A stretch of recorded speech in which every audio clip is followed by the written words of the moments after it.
আসসালামু আলাইকুম। আপনারা দেখছেন আলোর বাংলাদেশ নিউজ।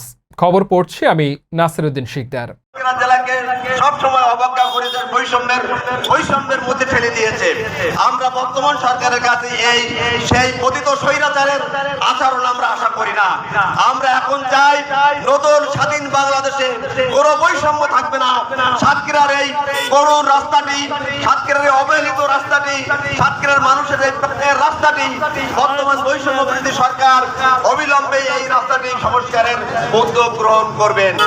সম্মানিত উপস্থিতি, আমরা জানি এই রাস্তাটি সংস্কারের জন্য রাস্তার দুই ধারে যতগুলো বড় বড় বৃক্ষ ছিল সেইগুলো কেটে নিয়ে যাওয়া হয়েছে। সেই বৃক্ষ কেটে নেওয়া হয়েছে, কিন্তু রাস্তার সংস্কারের কাজ হাত দেওয়া হয়নি। রাস্তা যেখানে গাছগুলো কেটে নেওয়া, সেই গাছের টাকাগুলো যদি আজকে রাস্তা মেরামতের কাজে ব্যয় করা হতো তাহলে আলাদা কোনো বাজেট লাগতো না। আমাদের রাস্তার ধারে যে গাছগুলো ছিল গাছের টাকা দিয়েই আমাদের এই রাস্তা সংস্কার করা সম্ভব ছিল। সুতরাং আমরা জিজ্ঞাসা করতে চাই, আর কতদিন?